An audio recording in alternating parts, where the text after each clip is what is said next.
Hello chess fans, this is Rick from Chess to Impress with number 97 in the series Viewers Games.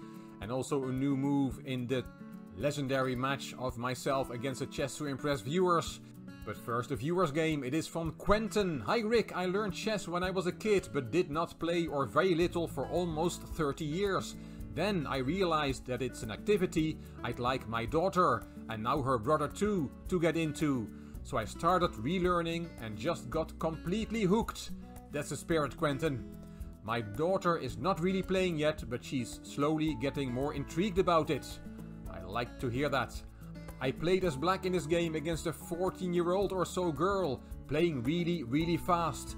I don't think she spent more than 2 minutes on any given move and immediately walked around the room when I was thinking. It was round 1 of the Eastern Ontario Open in Ottawa in Canada. 90 minutes on the clock with a 30-second increment. Her rating was 1509, so she's decent. My rating was 1025 and 1007 after the event. I think she finished the game with still more than 80 minutes on the clock. Let me know what you think of the game. Well, Quentin, we're going to have a look. And that 14-year-old girl that did not think about her moves very much opened with d4. And Quentin himself played d5, c4, e6, knight f3, knight f6. We have a queen's gambit declined, knight c3, and here bishop e7 is a very popular move. c6 is also a main move in theory, but Quentin played g6, and that is less common. Bishop g5 and bishop g7. Quentin writes, during the game I felt that 5 bishop g7 was a terrible move because it allowed her to pin my knight, and I found myself unable to get out of it without losing a piece, which I eventually did. Quentin is talking about the knight being pinned by the bishop to the queen. And indeed the combination of fianchettoing the bishop together with the move e6 does generally not go very well together. Having said this, Quentin is in good company. I found a game in my database from international master Anna Matnadze. She played this setup in 2006 with black against Grandmaster Suba, and she won this game.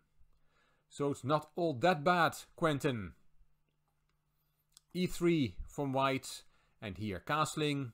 Makes a lot of sense. But c6, the move that Quentin played, is also fine. C takes d5, and now e takes d5 is a good alternative, worth considering as it solves black's problem of the bishop on c8, that now has a nice diagonal. But Quentin took with the c-pawn, and now this bishop is still a problem piece. Bishop d3 developing, and both players castled. And now Quentin was really worried about the pin, and he played the queen to e8. To break the pin. Unpinning the knight is nice, but black should not have been too worried about it at this stage and just continue his development with, for example, knight c6 instead. But queen e8 was played.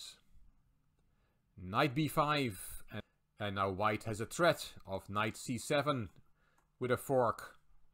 So knight a6 was played by Quentin to defend the c7 square. Rook c1. Bishop d7, attacking the knight with 2 pieces. The knight jumped to d6, attacking the queen. Queen had to go to b8, and bishop f4. And we have another hidden attack from white's bishop on black's queen. And here Quentin blundered. He played knight c7. He writes, I felt stupid for not playing 13 knight h5. I did see it during the game, but somehow just before playing it, I felt I wouldn't be able to take the bishop, so I played something else. And Quentin is right, after knight h5, actually black is better. This bishop will be taken.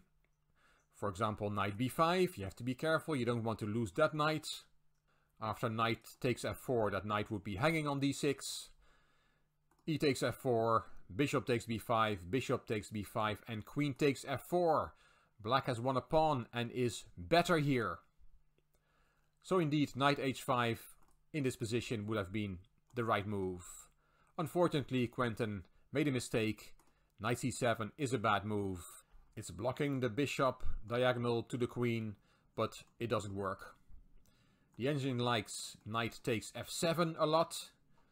a nice shot, because after rook takes f7 there is bishop takes c7, also protected by the rook, and white has won a pawn.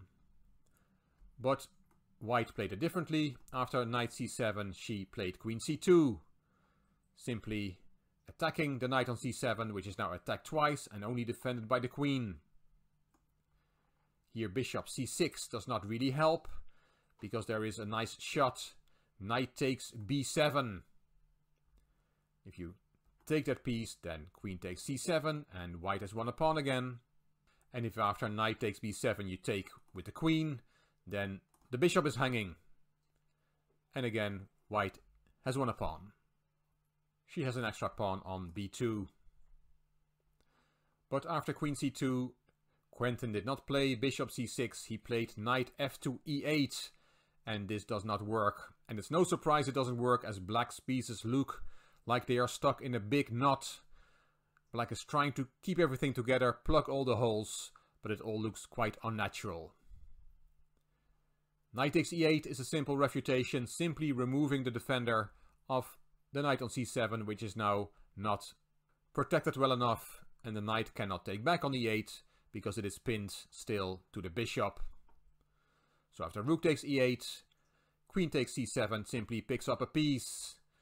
Queen takes was played, rook takes, bishop c6, trying to trap the rook, but black has no way to attack this rook, which is trapped with a minor piece.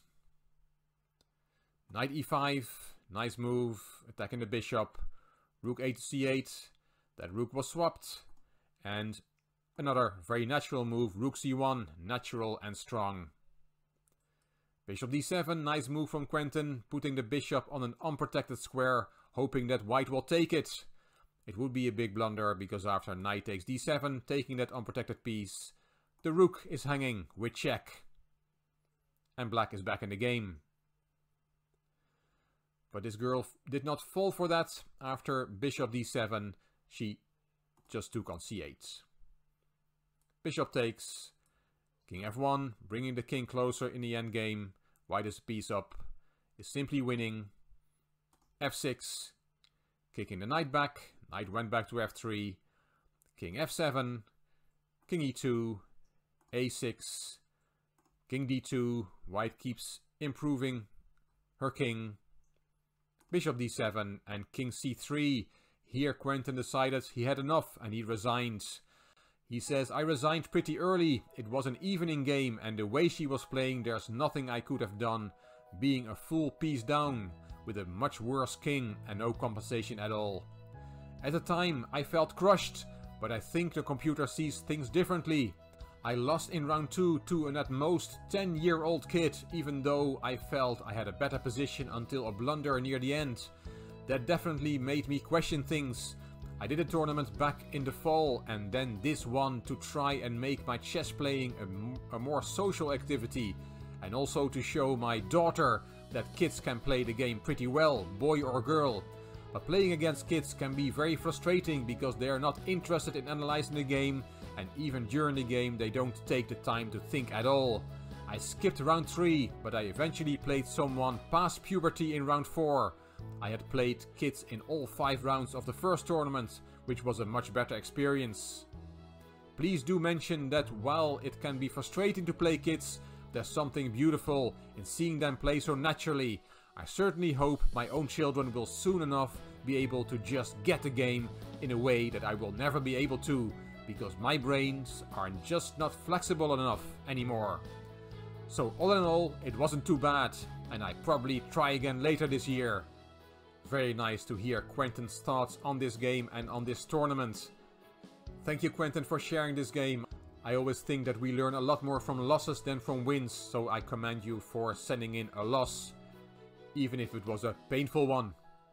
And then we have the game of myself against the Chess to Impress viewers. I played d4, you played knight f6. I played c4, you played g6, I played knight c3. And most of you voted for bishop g7. Some people wanted to play another move, but the vast majority wanted to fianchetto the bishop. So now it's my move, and I play e2, e4, setting up a mighty pawn center. And now it's your turn again.